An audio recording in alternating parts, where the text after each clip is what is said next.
been strangely secretive about what we were to see at the top of the buried pyramid. He wanted to surprise us, and as it turned out, he succeeded. It was a frightening climb at a dizzy angle. The steep, shallow steps were negotiated, no doubt, more readily by the bare feet of the ancient Indians of Mexico than by our modern shoes. The tunnel staircase was dark, the stone smooth and slippery. A misstep could have led to a fearful, perhaps fatal accident. Professor Stoner led the way, enjoying in advance the shock that awaited us. I did not sense in his attitude any hint of what was perhaps already germinating in his brilliant mind. For in spite of the fame won by his archaeological discoveries in the rich soil of Mexico, he'd remained simple, gentle, and lovable, his charm unspoiled by an erudition that ranged over the whole field of human knowledge. The strain of mysticism in his thinking seemed a natural expression of his bold and original intellect. I had a vast admiration for him. 29, 30, 31. We're halfway up. There are 62 steps in all. How many on the outer pyramid? 95. Well, how on earth did you... We dug down through the floor of the outer temple until we found the inner chamber, and we tunneled up from below to reach it. What a job. It was harder than walking up with a flashlight. Well, what are we going to see? Is the climb worth it? You'll have to decide that for yourself. Some of my colleagues consider it the most startling discovery in the whole of Mexican archaeology. I hope I'm not so startled I fall down these steps. You'll survive, I think. You all right, Juanita? You're not scared? No. I suppose your father told you what you'd see. I asked him not to. I wanted it to be a surprise. He didn't tell me.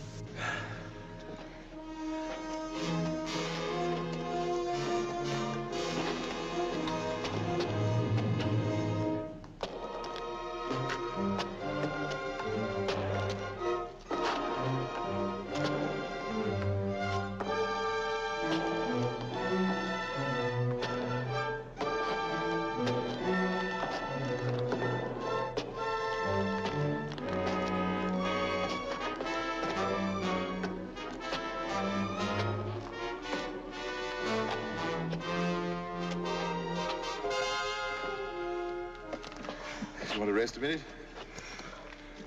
Oh, brother. Don't look down. It's the worst thing you can possibly do. Keep your eye... All right, you are. Just keep your eye on the step you're taking. We're nearly there.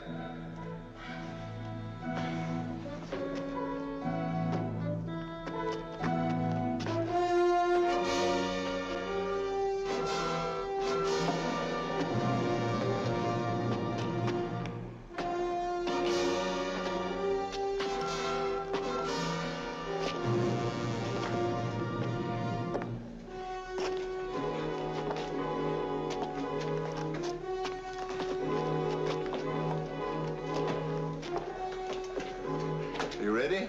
This better be good.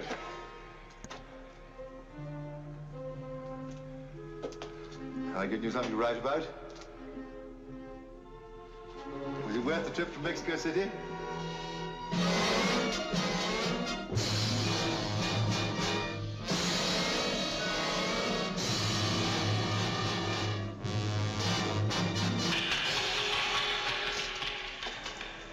What is it? It's not alive, Juanita. It can't eat you.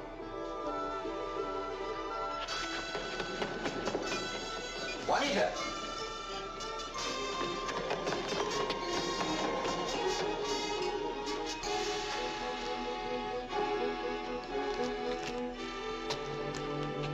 Juanita!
What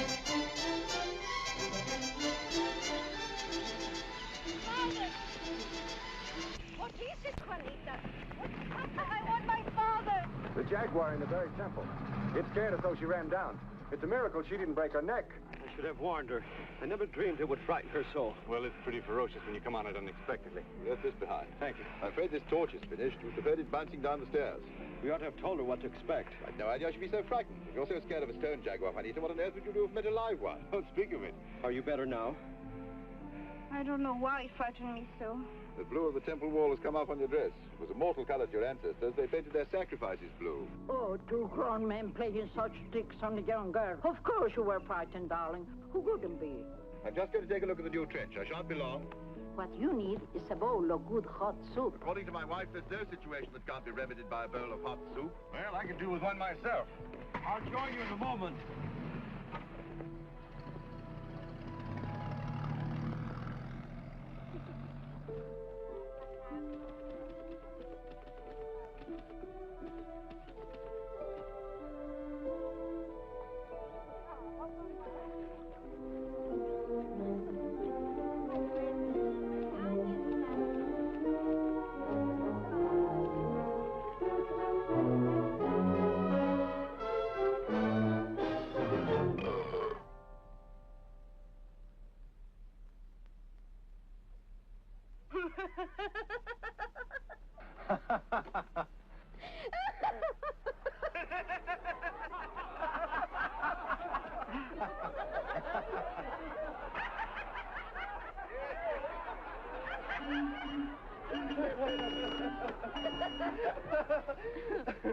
Your soup is good medicine, Elena. Now I recognize the girl I used to know. Terry thinks I'm still 8 years old. I'm a grown woman now, Terry. You may be a woman, but you're no lady. Ladies don't sit on gentlemen's laps. At least not in public. May I in private? I'll spank you, you trollop. Will you, Terry? If he doesn't, I will.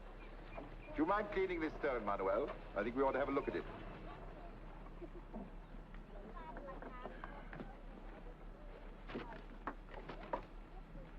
Give me a kiss, Elena, darling. I kiss you later when you're cleaner. Behave yourself, Alfred.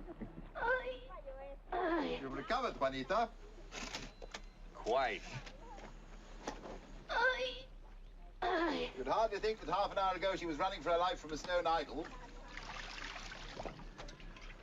What do you think, Manuel?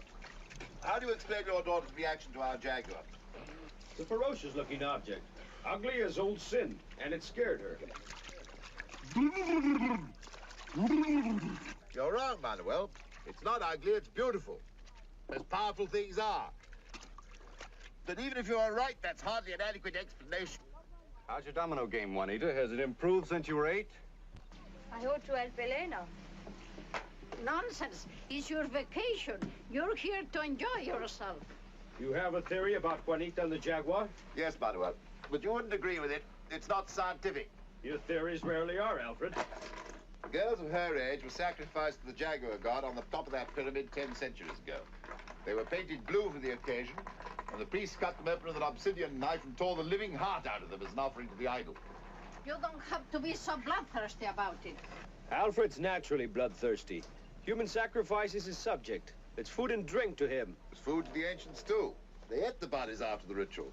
The chief got the thigh bone. It's incredible that a culture so advanced could have been so cruel. But our culture, Terry, doesn't it present the same paradox? Beauty and cruelty, the saintly and the diabolic, the dreadful coexistence of all times and all cultures. Considering her ancestry, Juanita may have a racial memory of such ancient sacrifices. That sounds plausible. But not demonstrable, and therefore of no interest to a scientist. What do you think, Juanita? Does it correspond at all to what you felt when you saw the jaguar? I'm not sure. I don't think so. The jaguar cult is the oldest and most persistent in Mexico. To this day, the Indian mothers make their children behave by telling them the jaguar will get them, just as we threaten ours with a bogeyman. Juanita's mother, God rest her sweet soul, may have tried to discipline her in the same way. Do you recall anything like that, Juanita? I don't believe so. She was only an infant, of course, and wouldn't remember. But the fear may have lingered in her subconscious mind. That's possible, certainly. My wife was too intelligent to frighten Juanita with silly superstitions. Superstition is the name that science gives to truth. May I quote that? If that appears in Time magazine, the whole archaeological fraternity will descend on my shoulders. But quote me if you like. Don't, Terry. He doesn't mean it. But I do. How do you suppose I found the buried pyramid in the temple with a jaguar in it? How did you? By believing in what Manuel calls superstition. I heard the Indian mothers threaten their children with the jaguar in the hill, and I took them at their word. I dug into it, and there, by all the gods of the Mayan calendar, was the jaguar himself in the buried pyramid. It was brilliant of you, Alfred. No one will deny that. The Indians believe there's a living god in that stone idol, and who are we to say they're wrong? Don't scoff, Manuel. The legends abound in such divine petrifactions, from the Atlas Mountains to Popocatépetl. I'm ready to believe that Juanita, with the second sight of her ancestors, could see the living demon in the stone. And what she saw was far more terrifying than the sculpture we see with our more limited vision. She saw him there, the jaguar god incarnate, and she trembled with terror and ran for her life. Heaven preserve us. Is he serious, Manuel? You could never be sure with Alfred. He enjoys being provocative. I'm not impressed by your incarnate jaguar, and I don't need him to explain why Juanita was frightened. You should have more respect for the jaguar, Manuel. We're surrounded by jaguars. You've counted 28 of them in the Temple of the Tigers. They may hear you and be angry. The jaguar's a powerful demon. Can exact a ghastly vengeance. I'll take my chances with the ancient beast. Take a look at this stone, Alfred. There's something on it, but it's worn so thin I can't make it out.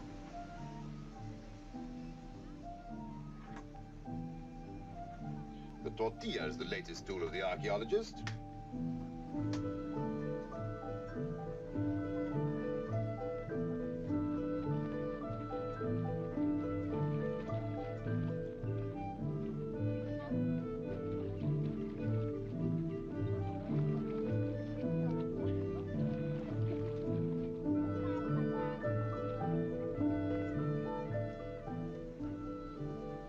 It's a jaguar, of course.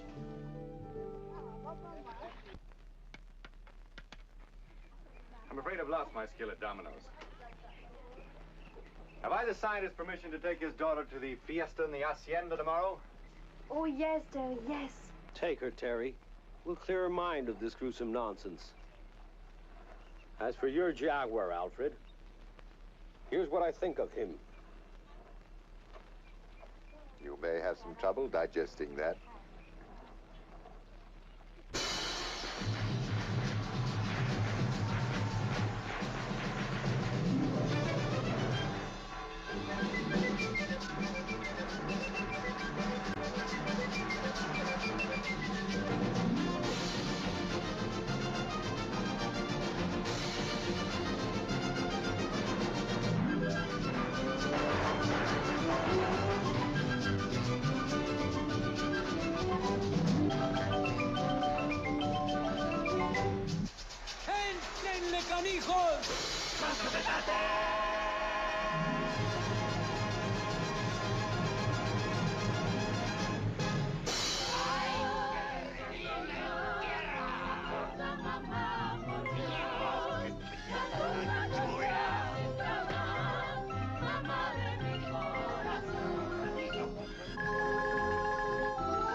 Don't be too late, darling. I won't.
right now?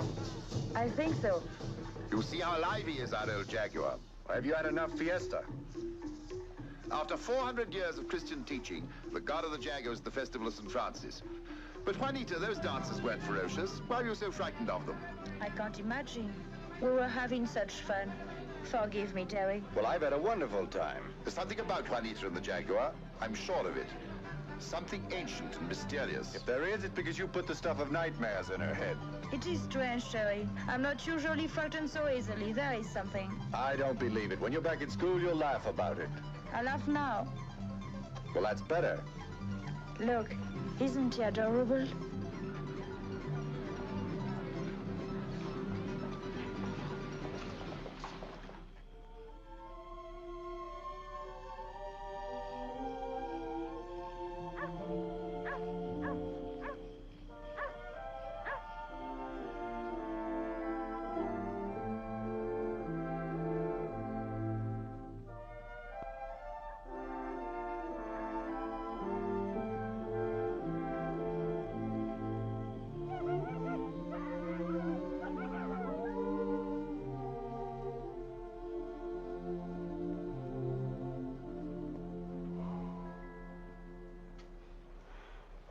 Terry.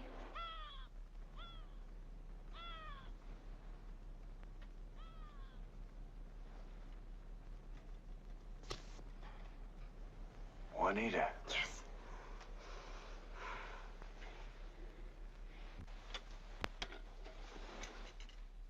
Turn your back. You shouldn't sleep naked, Terry. Mosquitoes, ticks, tarantulas. Safe enough with the netting.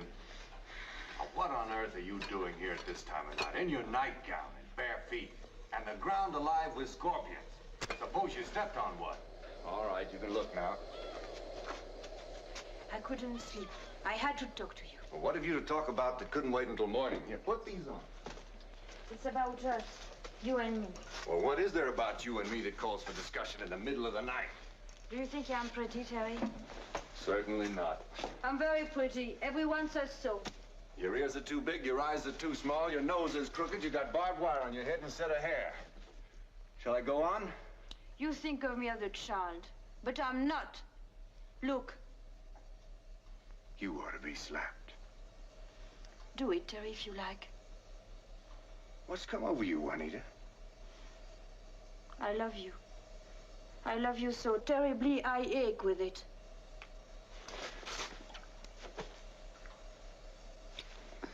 Now, do you believe I'm grown up?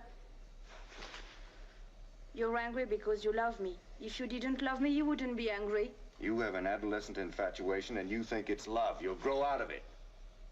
I have loved you since I was 8, and I will love you till I'm 80. I think you love me too. Only you won't admit it. A Mexican girl of good family coming to a man's room in the middle of the night in her nightgown. It's inconceivable. What do you suppose your father would do if he found you here like this? Here, put this on. I'm not cold. I'm not thinking of the temperature. I've got to keep you decent. Someone's coming. Are you awake, Terry?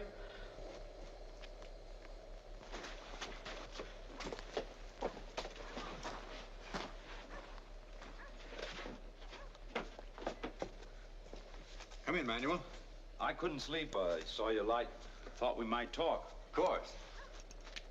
You don't mind? I'm not disturbing you? Why, not at all. It's about Juanita. You know, my wife, Juanita's mother, died when Juanita was 4. I know. We were very much in love. Juanita can hardly remember her mother. Yet she has so many of the same mannerisms. A way of walking, of standing. It makes me catch my breath sometimes. Yes.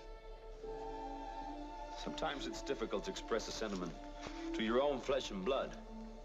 I can tell you, but I can't tell her how much she means to me. I understand. No, I won't say my life hasn't been a lonely one. But I've had my work. And the happiness of seeing my daughter grow up. You never thought of marrying again? Once. Some years ago. But I wasn't sure it would be good for Juanita. I see. You know, Juanita's in love with you.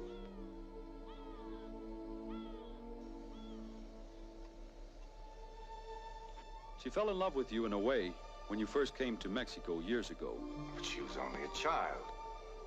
She feels the same today, and she's not a child any longer. I have an idea you're not indifferent to her. I love her dearly.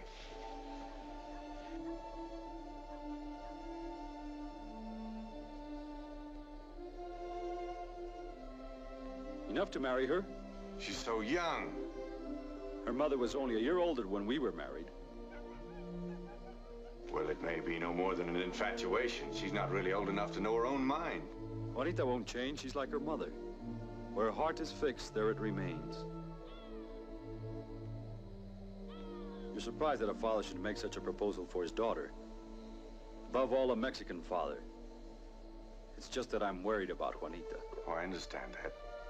She's high-strung, moody, impulsive, gay and sad by turns. I know that's part of growing up, but it troubles me. The business with the Jaguar. I don't put any stock in Alfred's speculations. It's just that Juanita's emotionally a little unstable. A marriage would be good for her. It would be a steadying influence. And later on, with children of her own, what I'm trying to say is, if it were you, I should be happy. Well, there's something I haven't told you, Manuel. Another girl? No, not that. Well, then, I'm going away to Korea. as a soldier? Nothing so heroic. As a reporter. How long will you be gone? Well, I'm not optimistic about the situation. It could run on for quite a while. You couldn't take her with you? I'm afraid not. But when it's over, I'll get another assignment in Mexico. Juanita will be older. It may be better in any case. She'll probably meet some handsome boy at the university and fall in love in the meantime. I don't think that's likely. Tell us, Juanita, will you wait for Terry to come back from Korea?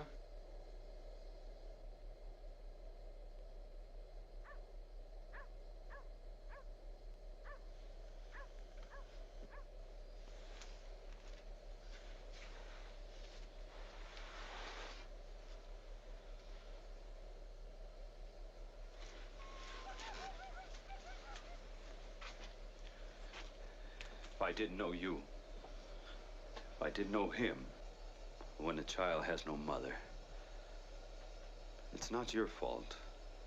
I don't blame you, only myself. Forgive me, Father. Get on my back. I'll carry you to your bed. We can't have you walking in your bare feet. The place is alive with scorpions. Suppose you stepped on one.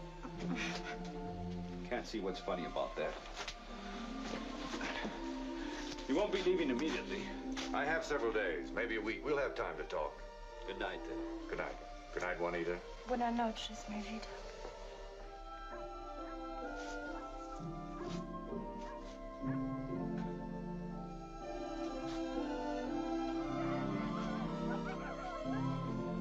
Will he come back, Father? Yes, he'll come back.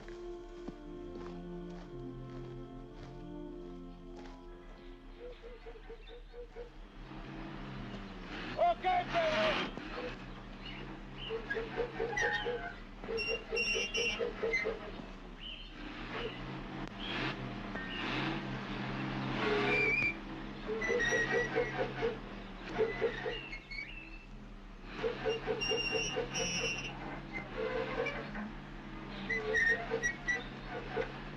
Alto, Pedro! How's it going, Manuel? Fine. Where's Juanita? I think you'll find her at the cenote.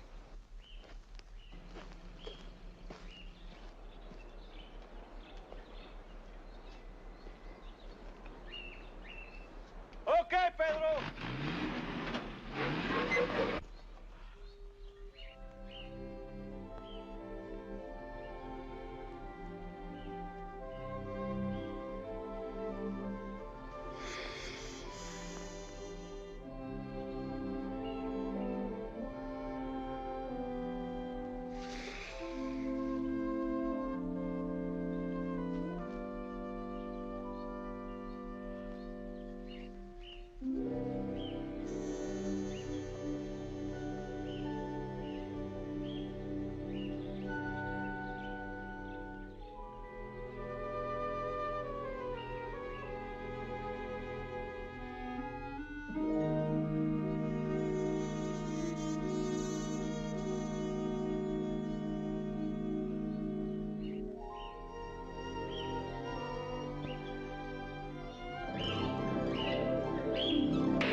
What are you doing over here all by yourself? I like it here. I am alone and I can sing. I sing as loud as and no one can hear me, except the parakeets and the iguanas. There's one over here listening. You look downright Darwinian. You ought to be extinct like the dinosaur and the pterodactyl.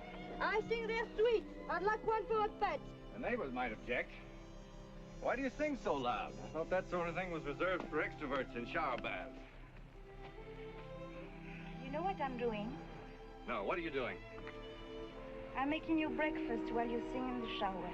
What am I having for breakfast? Orange juice, cantaloupe, bacon and eggs, hot cakes, waffles, sausages, toast and coffee. No kipper? You're starving me. This cenote is spooky. It's just a pool of water. Cenote is a word for well. It was a sacred well. You know what they use it for? They threw virgins into it to appease the rain god. That doesn't disturb you? Why should it? Oh, so you're willing to be sacrificed to the rain god, but you're terrified of the jaguar. Yes.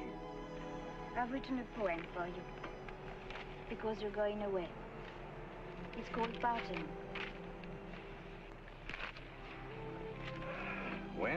When shall we meet? Like days of sun and rain. Sad joy and joyous pain. Against my heart's dull beat.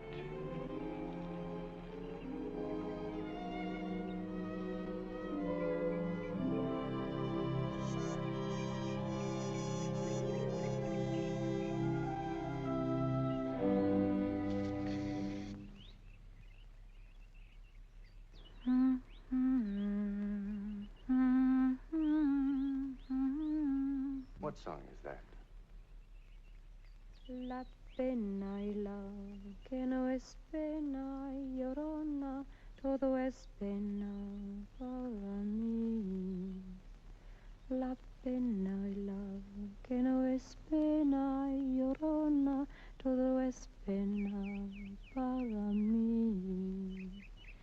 Ayer lloraba por verte, ay llorona, yo lloro porque te vi. Ay de mi llorona, llorona, llorona, veo azul celeste. Ay de mi llorona, llorona, llorona, veo azul celeste. Aunque la vida me cueste, ay llorona, no dejaré de quererte. That's a beautiful song. I want to learn it. Elena's soup is waiting. Come on.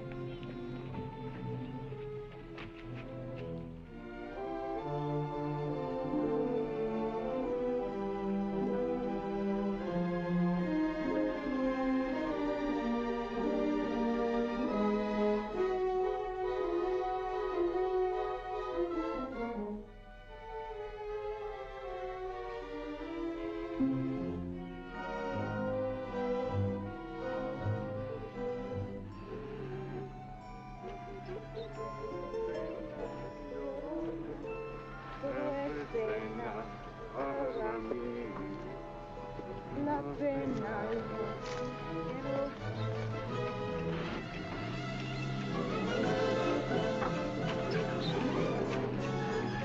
Manuel! Don't look, Bunny. Don't look. When the broken body of his friend had been taken away, the professor asked me to return with him to the scene of the tragedy. I observed then, for the first time, something extraordinary which had escaped me before. A jaguar with a human heart in its claw was carved on the monumental stone. Our reason tells us it's a coincidence, this jaguar on the stone that killed my friend. You don't think so? We take refuge in a word to escape from a monstrous reality. You seriously believe that supernatural forces had something to do with this accident? There are no coincidences and no accidents. I loved Manuel. I saw him every day for 20 years, and he kept my feet on the ground even when my head was in the clouds. But if he'd listened to my fantasies, as he called them, this need never have happened, and I might still have my friend. How could he have listened, or any reasonable man for that matter? Manuel was not killed by the stone that crushed him. The The stone was the instrument of a deeper purpose. What purpose? Manuel was killed by the disease of our time, which believes in flying saucers and has no faith. A world without faith and without humility will surely perish as my friend did, from the presumption with which the gods inspire those they wish to destroy. These are strange words coming from a scientist. The deeper that science probes, the more mysterious life becomes. Even the scientists are returning to the mystic philosophies, like those of India, which have something in common with the beliefs of ancient Mexico.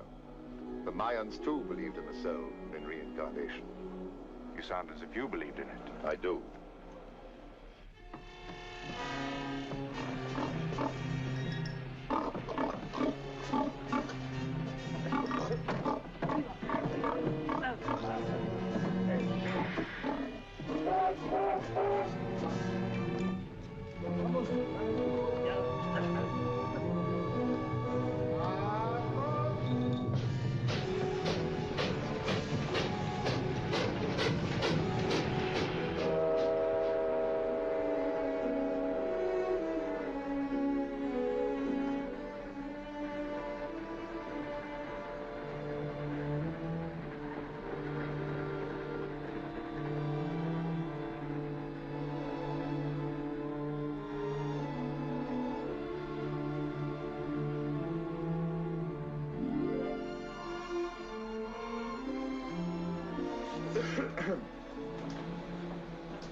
Alfred wants to say something to you, Juanita.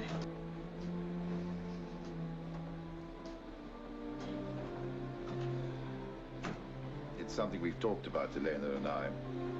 Your father was my friend for so many years. Your mother was the friend of both of us even before you were born. We had such wonderful times together, your parents, Elena and I. And now you're alone. Elena and I have no children. We want you to feel that you're our daughter now, just as if you really were our daughter. It would make us so happy if you would agree to this.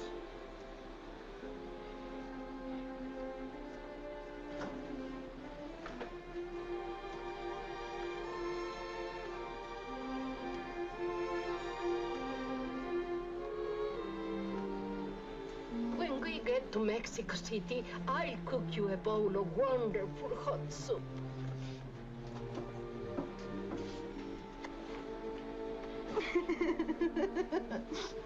Now you are crying, and that's good.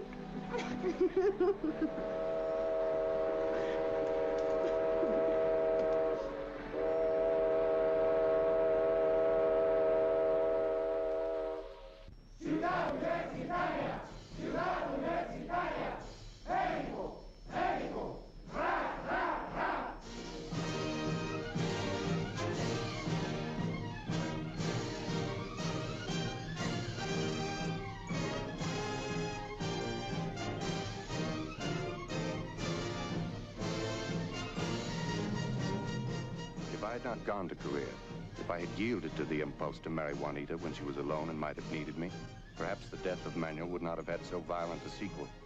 But it did not occur to me that Juanita would be anything but safe with the professor and his wife. During my absence, the University of Mexico had acquired a beautiful new home where the professor was now lecturing. I had the exciting experience of driving through University City, as it is known, on my way to the professor's house, which was nearby. The unique architectural genius of Mexico, both ancient and modern, had expressed itself dramatically in the design of this great new university.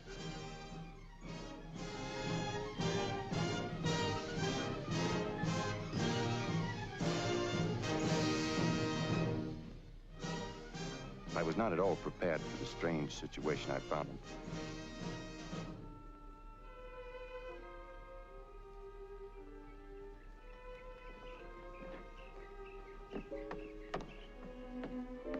It was reassuring to see that Elena, at any rate, had not changed. Have you been to the university? Have you seen Alfred? Well, I went through on my way, but I didn't stop. I came straight here. He may be in his museum. He's usually there in the afternoon when he isn't working on his book. His classes are in the morning. He's well, then? Oh, yes, quite well. Alfred!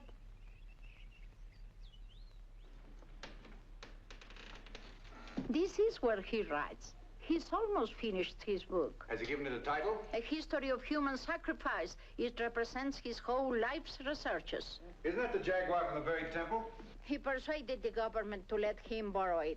Later on, it is going into the National Museum. What does he want it for? He's been fascinated by jaguars ever since Manuel was killed.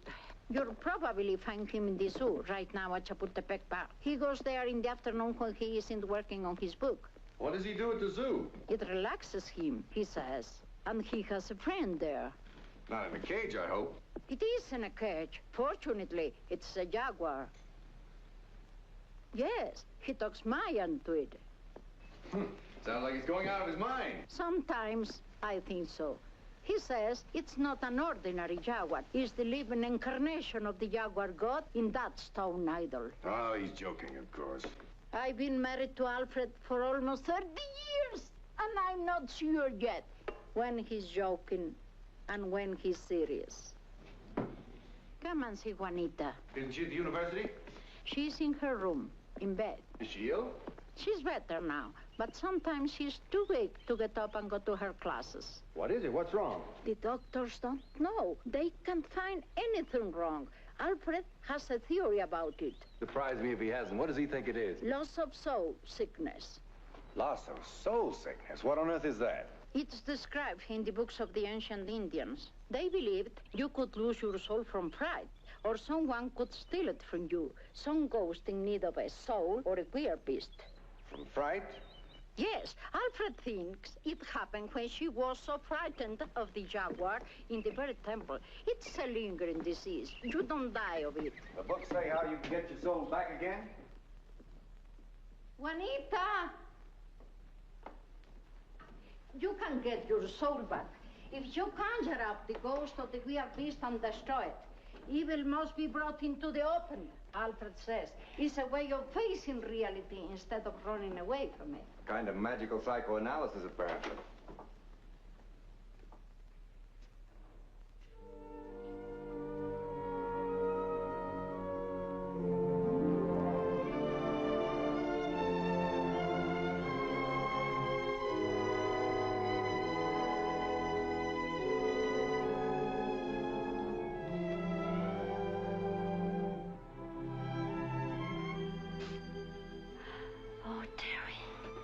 Terry.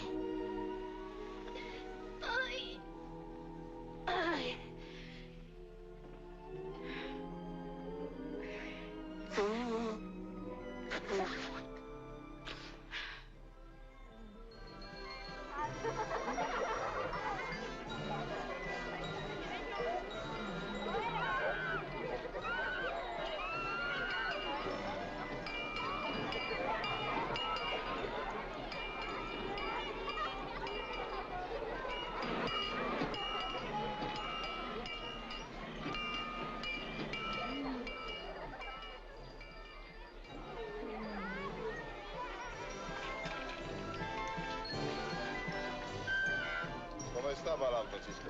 Tranquilo, muy tranquilo.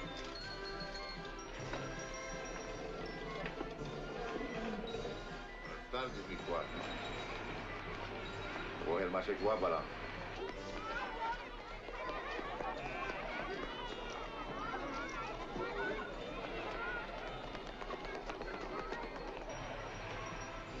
Momentito, Balam, por favor. Con su permiso.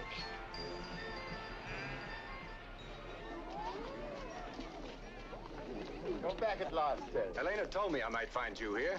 Made our daughter well again. I want to ride the train. I remember the thrill I once had ringing that bell. I'm in love with this place. Oh, it's enchanting. I come here so often, I believe the animals recognize me. At least there's one that does. I want you to meet him. It's a pity, though, they have to be in cages. Aren't we all? We're in the revolving squirrel cage of our inheritance. The wheel of destiny, as they call it in India. From which only a divine aspiration can set us free at last. You haven't changed, I see. Yes, but the animals are in real cages. I'm sorry for them. Do they mind terribly, do you think? There's one that does. Balam doesn't like his cage. Balam? It's the Mayan word for a jaguar. You don't suppose he'll upset you, Juanita? I don't think so.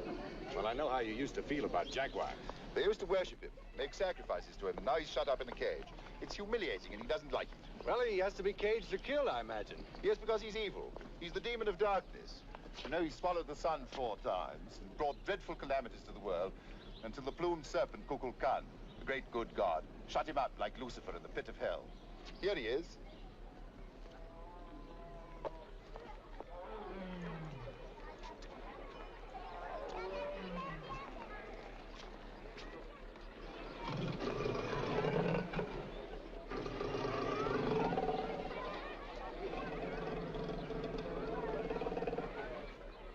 He seems to know you, Juanita.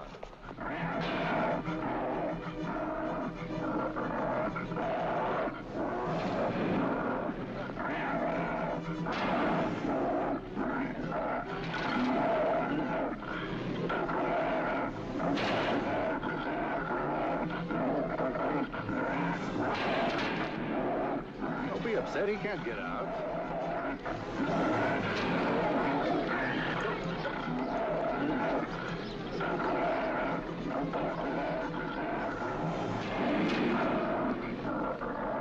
Come on.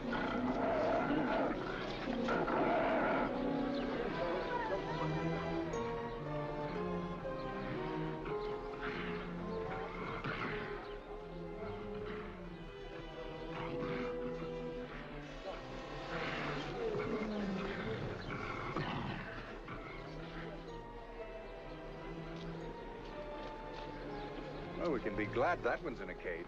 I've never known him behave like that before. Can't think what's possessed him.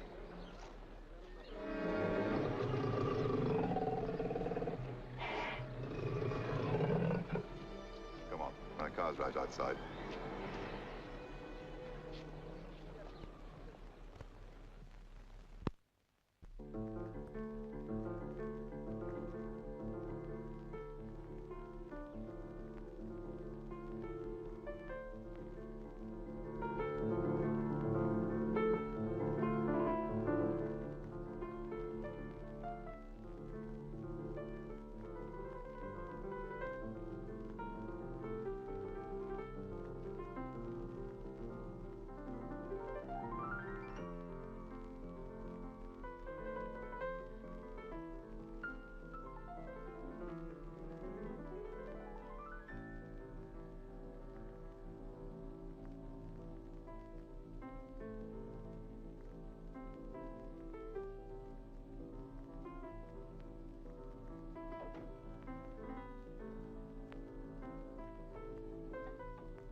Alfred's working. I won't disturb him.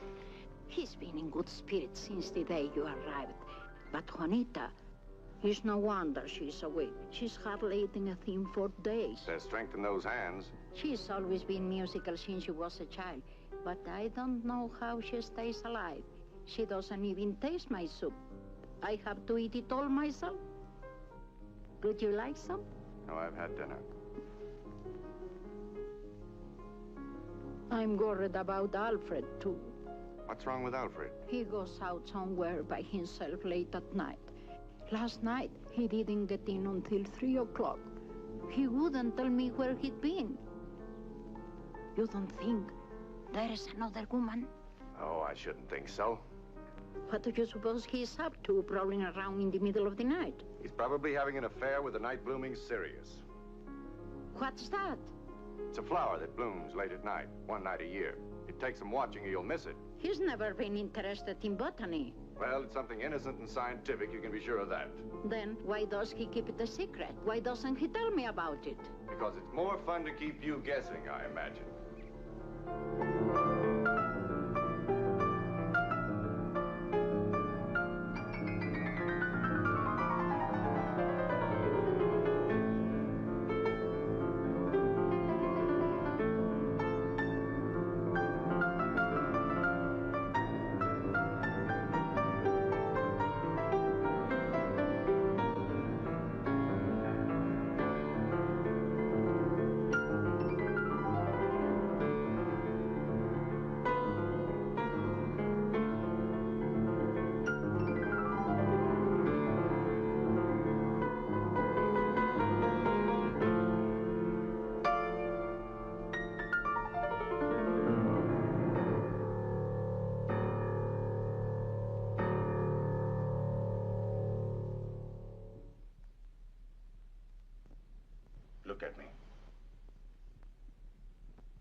dramatizing it, darling, beyond all reason. I can't get it out of my mind. Go dancing with me tonight. No place elegant. We'll dance with our hair down and our shoes off. Can you dance a depot? No, but I'm willing to learn. We'll see if we can't get your mind out of this groove it's caught in.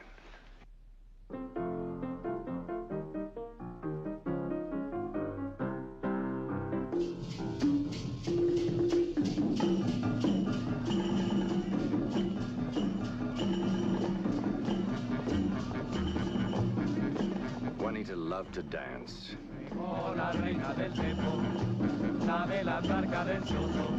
She seemed happy at last, her frightening experience with a jaguar forgotten.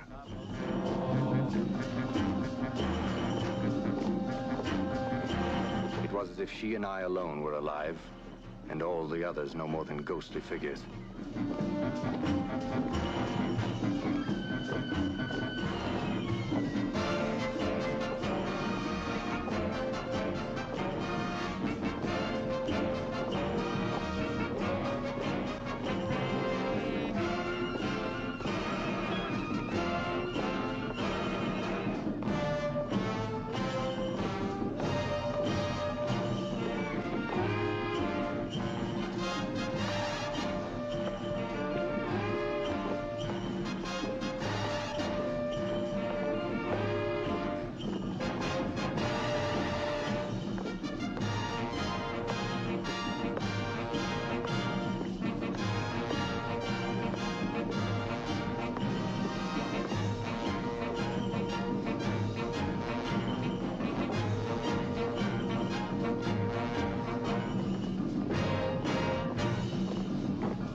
Doubts fell away. I knew that I wanted more than anything else to keep her as happy always as she was at this moment.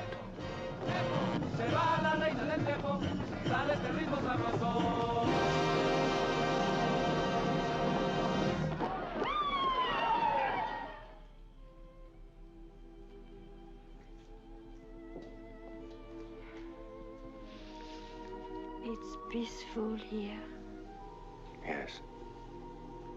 I've been happy tonight. So happy.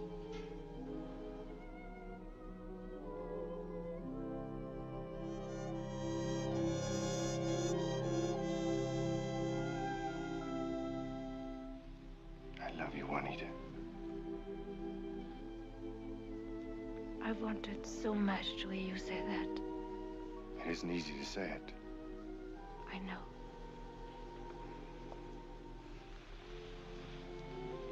What is it? Will you marry me?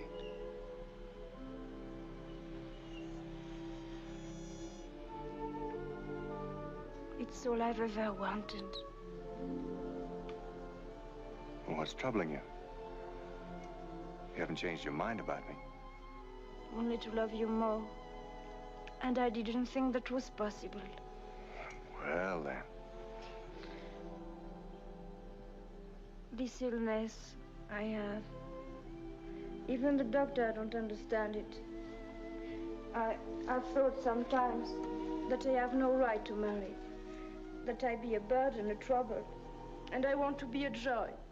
Only a joy to you. You know you are. Don't say anything to Alfred or Elena. I have an intuition about it. Almost a premonition. I can't explain it. Be patient with me, darling. I'm so happy just knowing you love me. I'll not say a word until you tell me. Alfred's working late tonight. Let's say good night to him. Of course.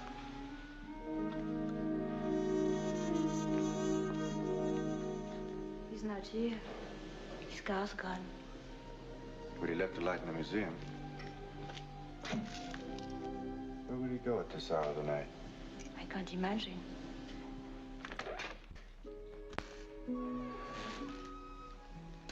There's no sign of him. I'm not sure he likes our coming here when he's away. I wonder what he's up to. It's not the first time. Elena worries about it. I know. But he doesn't bother you anymore, does he, that old jaguar? I've grown accustomed to it. I think perhaps my father, if he had lived. Yes, there's no question, but the manual kept him from going overboard. Listen to this. It is easy for people who see the world die and renew itself year after year to transfer their observations to the soul and believe in reincarnation. It is a belief common to all religions in one form or another because it answers a universal need. The Greeks created for it the symbol of the phoenix, eternally born again from its own ashes.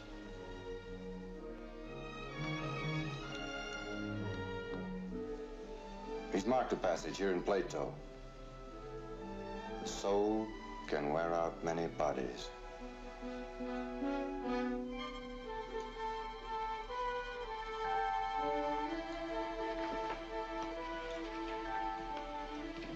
What is it? It's very strange. Well, you might have posed for it. It's Alfred.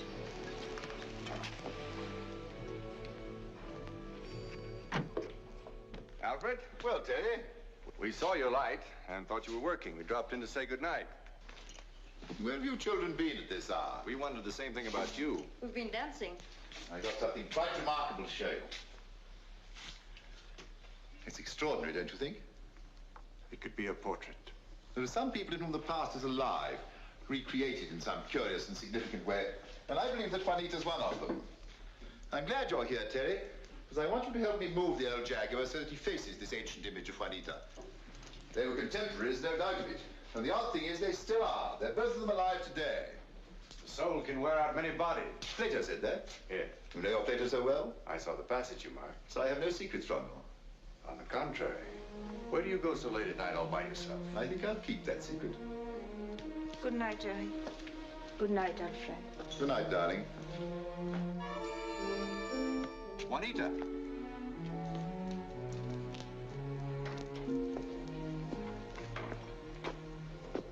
Thank you, Terry, for trying. Come in here, will you, Terry? I need your help. A confrontation consummated after centuries. Give me a hand with him. Tiger, tiger, burning bright in the forests of the night. What immortal hand and eye framed thy fearful symmetry? A magnificent poem. The most profound in the language. Perhaps in any language. You're covering a lot of territory, aren't you? Not without reason. To Blake, the tiger was the eternal symbol of evil. Did he who made the lamb make thee? Exactly. When was the problem of evil more beautifully expressed? The soul of evil has its immortalities, whether imprisoned in idols or incarnate in cages. But one day it'll be free again, the tiger burning bright, to seek its unravished sacrifice, the incarnate maiden. Juanita and the jaguar. And how is she to be delivered from the foul fiend? By some unsung Perseus, some obscure St. George, armed with the naked spear of truth, as legendary and enchanted as King Arthur's Excalibur, and with a name perhaps no more heroic than Terry. The resemblance, unfortunately, is less striking than that of Juanita to this old clay figure. But tell me, will the hero marry the maiden and take half the kingdom? And where is he to find a magic sword in this day and age? An old wizard will give it to him. The jaguar is the demon that must be destroyed by each generation all over again. Because the world is no better than the individuals in it. To save the world, we must save ourselves. Have you a practical suggestion? The perennial jaguar is locked in the cage of our personality. The evil within us that devours our soul. We must let him out, face him, and conquer him before we can call our soul our own. But when all the dragons are slain, what are we to do for heroes? In Utopia, there are no heroes. There, that does it. Since you've been looking at my papers, perhaps you might care to come to the university on Wednesday to hear my lecture on human sacrifice. Juanita will be there. Is it necessary for her to be there? Don't you think the subject might upset her? Attendance is required for my students. I don't see how I can make an exception in the case of Juanita. Unless, of course, she's ill. Well, if she feels well enough, I'll bring her. I'll recover it anyway. May I bring a photographer? Of course.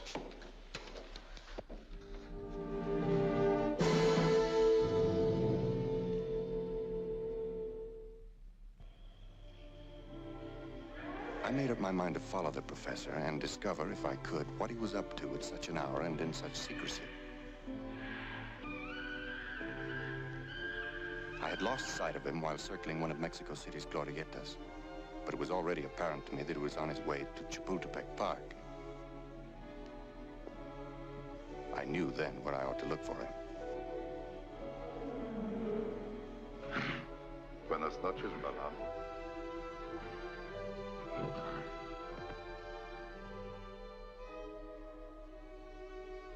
He had secured a key to the gate and the wire fence surrounding the cage. The thought moved like a ghost through my mind that he might be able then to obtain a key to the cage itself. A chill of premonition shivered through me. I tried to tell myself that my fears were fantastic, but I made a resolution to take Juanita away as soon as I could from this oppressive atmosphere. What would you do if I were to let you out? Where would you go? It was later than I thought.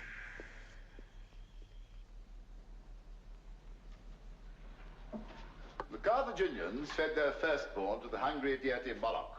The innocent victims, placed on the sloping arms of this brass idol, rolled down into the blazing belly of the god, whose powers were doubtless sufficiently restored by this nourishment to repel the enemies of the city and win new conquests for mighty Carthage. The Cretan monster, known as the Minotaur, inhabited a labyrinth and was regaled by periodical sacrifices of Athenian youths and maidens, until the hero Theseus, the original matador, destroyed the beast and put an end to the tribute. The legend obviously derives from an ancient practice of human sacrifice to an animal divinity. The practice of human sacrifice died hard amongst the ancient Hebrews. Jehovah demanded the sacrifice of Abraham's only son, Isaac, as a burnt offering.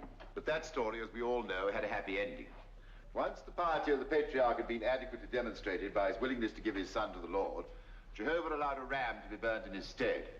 This is a reference to the transition which took place in most early religions between human and animal sacrifice. The gladiatorial contests of imperial Rome were a survival of an ancient form of sacrifice in which the victim was allowed to defend himself against hopeless odds.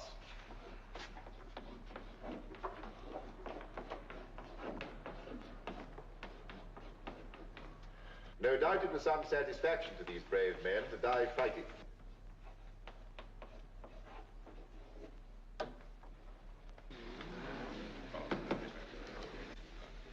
In Western Europe, the Druids put cattle, sheep, chickens, and human beings into gigantic wicker images, which were then burned with their living contents. I've made no reference to Africa, New Guinea, Australia, or the islands of the South Seas, where ritual cannibalism was widely practiced. The most systematic use of human sacrifice was, as we have seen, not in primitive, but in highly developed cultures. Practice, however, dates back to the darkest antiquity. This stylized human frame, which I've borrowed from the National Museum, comes from New Guinea. The body was designed to hold, in the socket of the neck, the skull of a human sacrifice. The skull which you see is that of a veritable victim. It's reasonable to assume that the art of sculpture originated from its functional use in such magical ceremonies.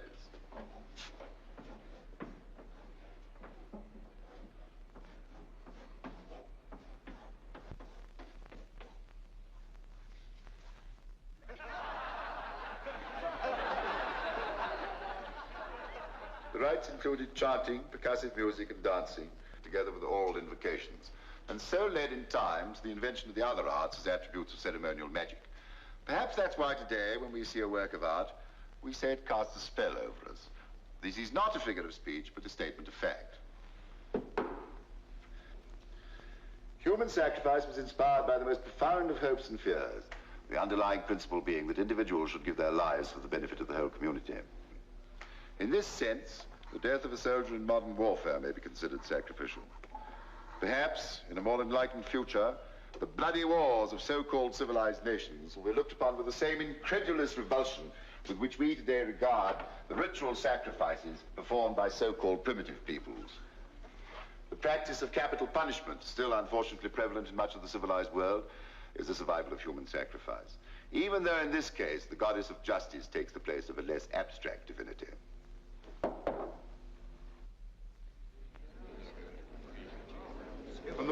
most barbaric origins, the most sublime developments are possible. Jesus suffered on the cross in order to take upon himself the sins of mankind. He died for all of us, and by his voluntary agony on Calvary redeemed the world. In the ceremony of the communion, and in the symbolism of the host and the chalice, we may see the ultimate apotheosis and sublimation of all the vain gropings and aspirations of man toward divinity. From that pinnacle of holy love and charity, we may look back without despair on the long history of human cruelty. I've spoken of the practice of human sacrifice by nearly every ancient race and religion in order to avoid any feeling of self-righteousness over its use here in Mexico, where it reached its extreme expression among the Aztecs 5 centuries ago. The art of pre-conquest Mexico was as magnificent and inventive as any the world has seen, not excepting that of Egypt, Greece, India, China, and Western Europe. Yet with it went this cruel ritual, creating a paradox of culture, not uniquely Mexican, but universal. All right, Carlos, start the Mexican slides. The gods of ancient Mexico demanded from mankind the most precious gift he had to offer, human life. And from the human body, they required the most vital organ, the heart. 4 priests held the victim spread-eagled over the sacrificial stone, while a 5th cut open the breast and ripped the living heart from the body, which was afterwards ceremonially burnt and offered to the god.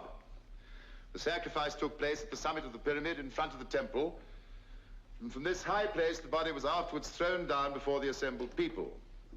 The odor of sacrifice was copal, still used in the manufacture of perfume. Urns such as this, discovered in the excavations of Monte Alban, were used for burning this incense. I have here one of the obsidian knives used at these rituals, which I myself discovered beside the image of a jaguar god to whom the sacrifice was made.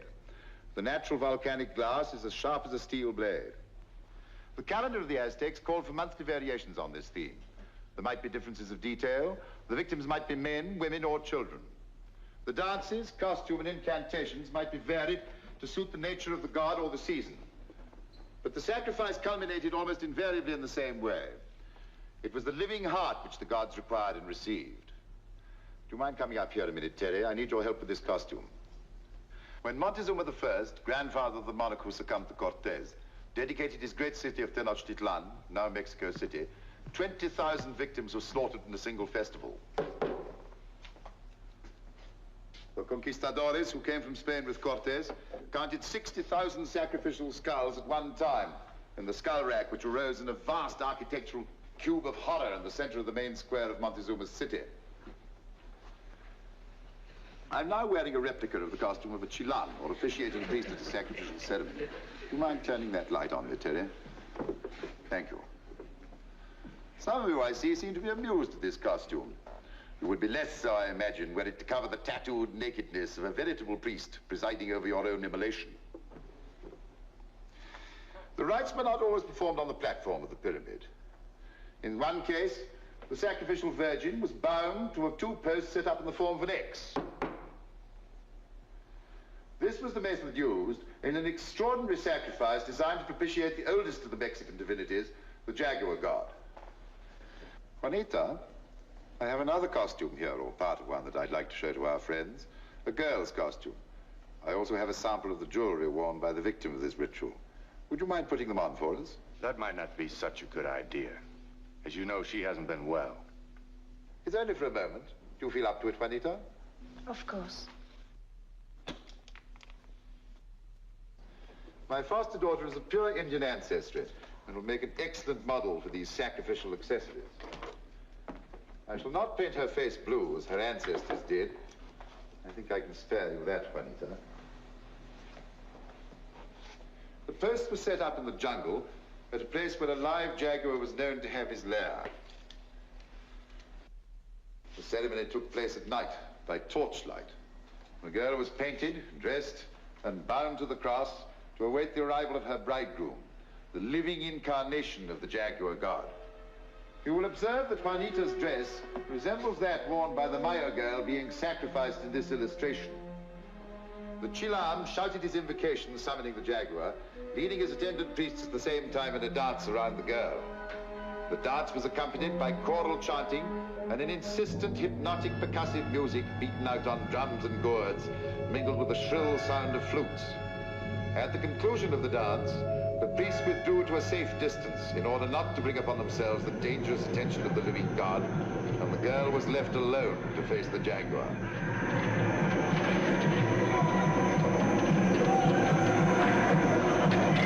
Beaters deployed around the place of sacrifice began to strike about with sticks, shouting and yelling to frighten the beasts of the jungle, driving them towards the helpless girl. Gliding and crawling things swarmed about her in sheets of horrid movement. The snakes, the iguanas, the lizards, the toads, and a multitude of small vermin.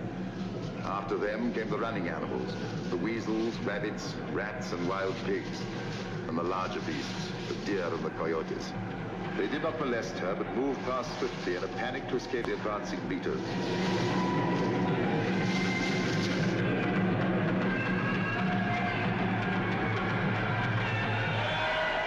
Suddenly the shouting stopped, and a fearful silence fell upon the jungle.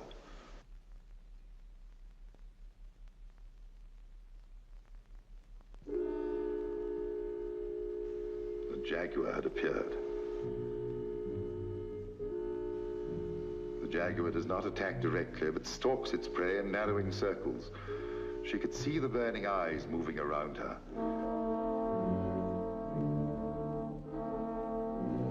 The people waited in breathless silence. They too could follow the advance of the god incarnate as they believed him to be.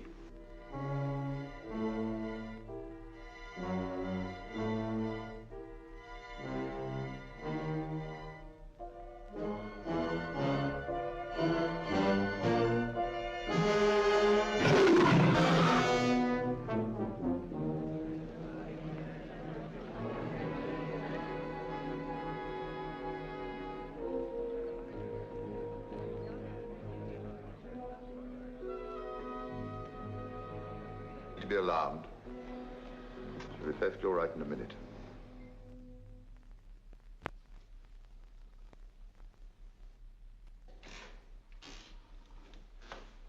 Hello, Terry. What's all this about?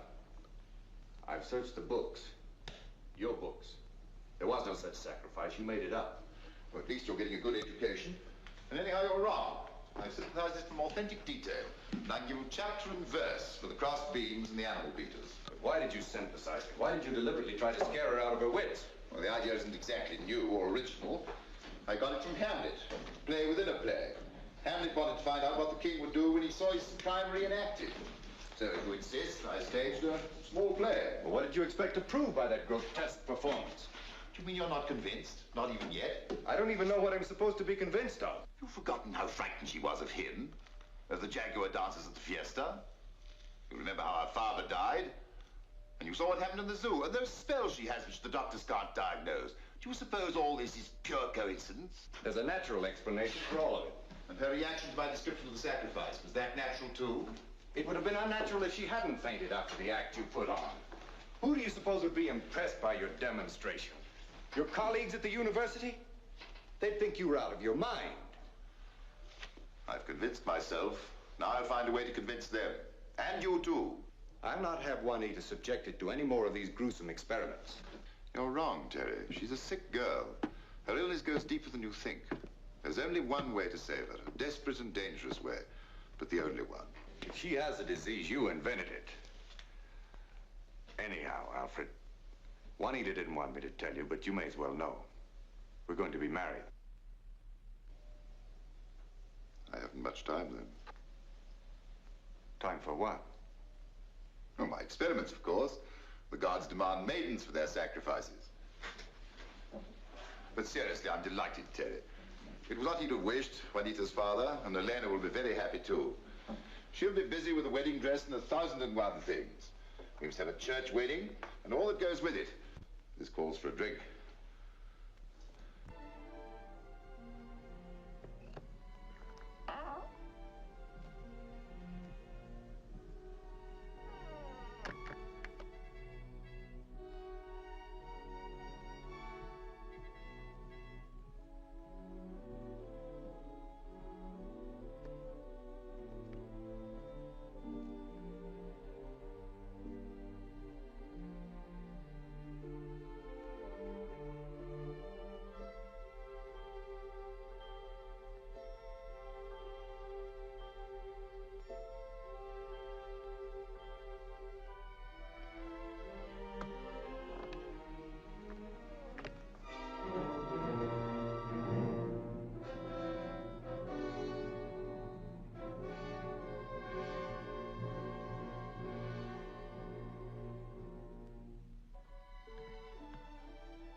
Quiet, you beasts and birds. You think you are all gods? They may be after all. The Egyptians had 73 animal divinities. There was a time when I could name them.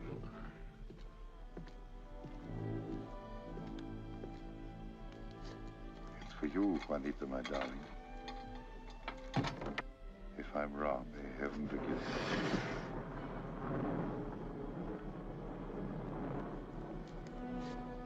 Voila.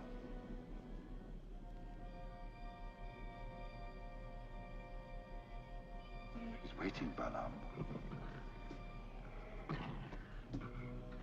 Ingratitude is not exclusively a human attribute. It belongs to divinity as well. The incarnate jaguar god had a curious reward for his benefactor, who came to free him from a humiliating imprisonment.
know your way, Balam.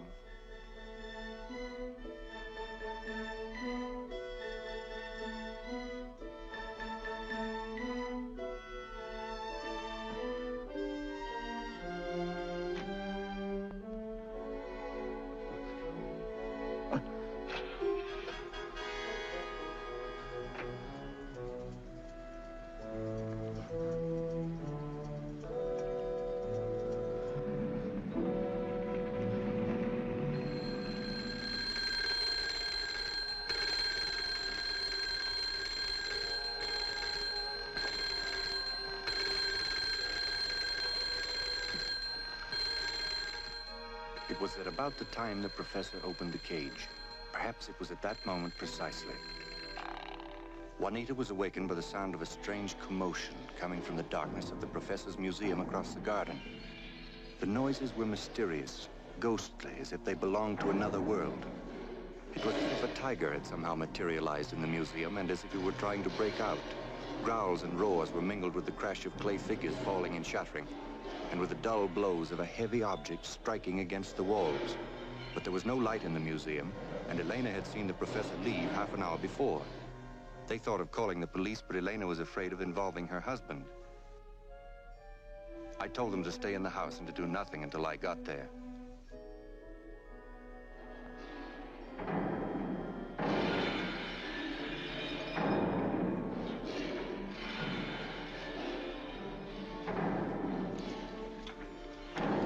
Hurry, Terry, hurry. By what strange influence did the professor succeed in drawing a wild jaguar through the empty streets to University City? Was it by the force of his intense resolution, his will, as it is called? Or did the beast, suspicious of his liberty, find assurance in the proximity of a form familiar to him?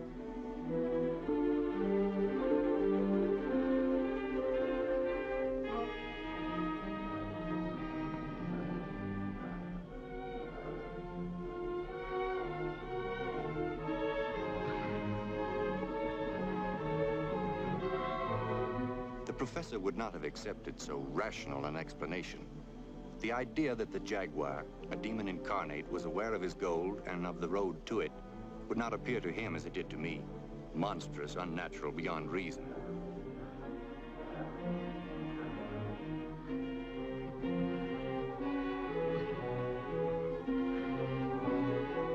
The soul of evil has also, he once said to me, a corporeal immortality, imprisoned though it may be for centuries in figured stone or incarnate in cages, until one day it is liberated like a beast of the apocalypse. By what miracle of memory do fish find their way to the distant and obscure streams of their nativity, to spawn where they were spawned? By what incredible navigation do birds arrive at far havens over seas and continents? We are prepared to accept these common miracles, but how are we to believe that a savage jungle beast out of his cage in a zoo traversed a city to a predictable goal?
The professor, steeped in ancient superstitions, drew no sharp lines between the real and the magical.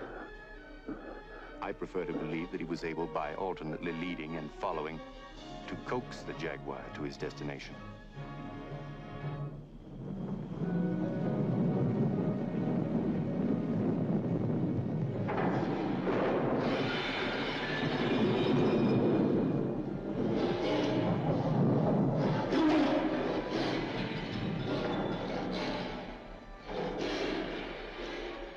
There is a light on now in the museum. Do you think someone...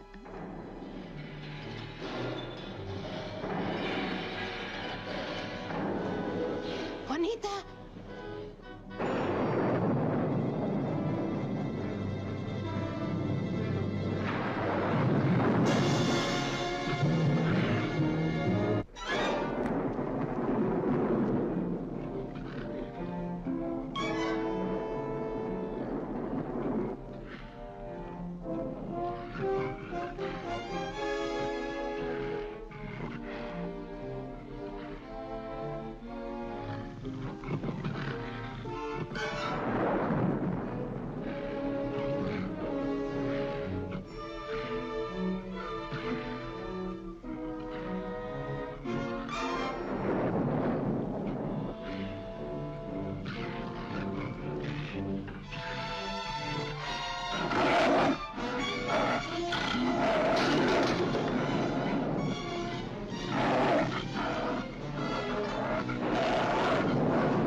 I fought not for myself only, not only for Juanita.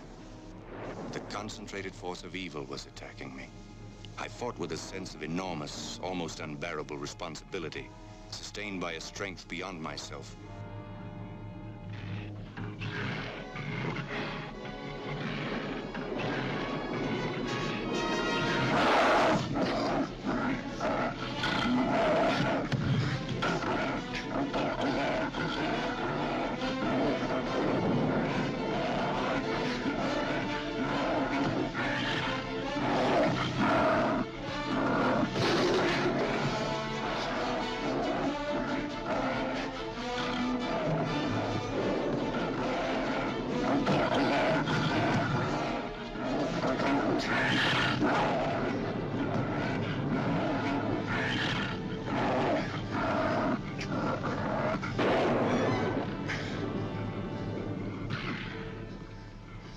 The struggle seemed immense, eternal, unreal, outside of time and place and the natural order of things. And in fact, so it may have been, if we are to understand the extraordinary revelation in store for me.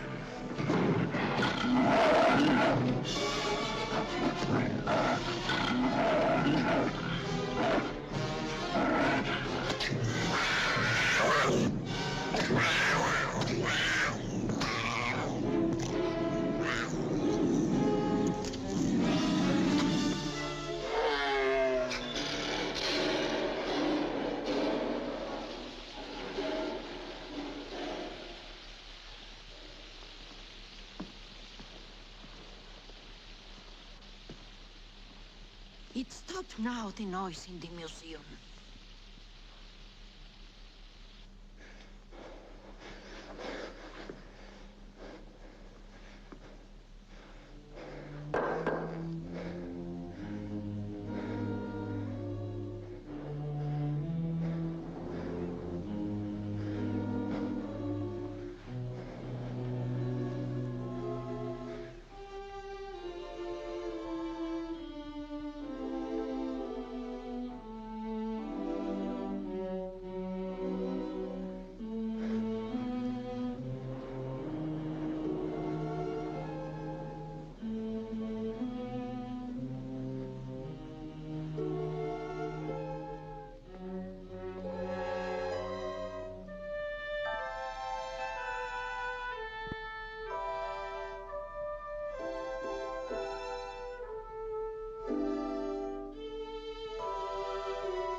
Yes, he's dead. Like that? Yes, like that.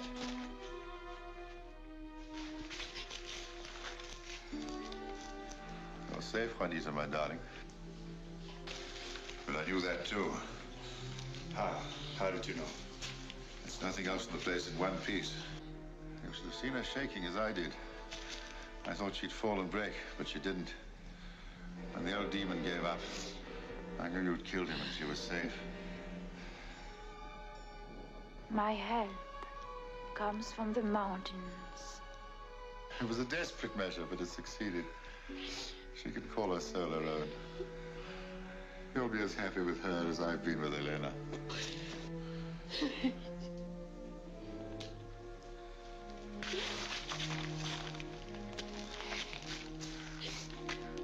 Wait, Elena.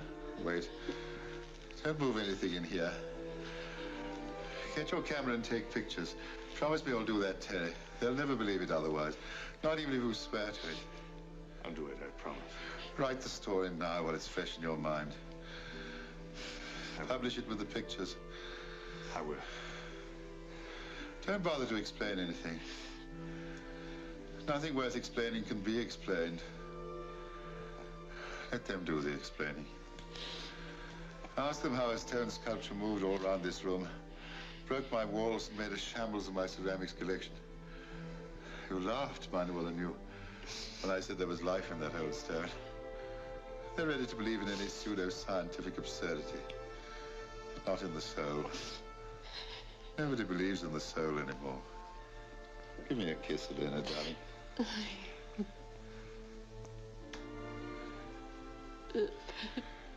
Call a doctor if you want to. But it's a priest I need. I think I'm beyond doctors. I think I'm even beyond a bowl of your good hot soup.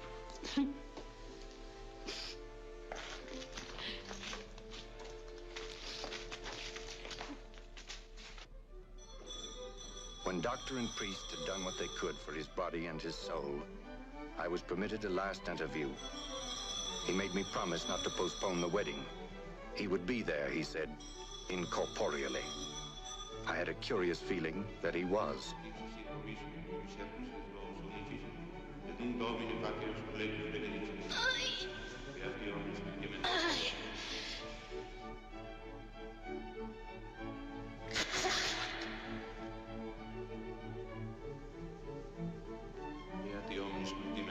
Juanita was so happy, so wonderfully happy.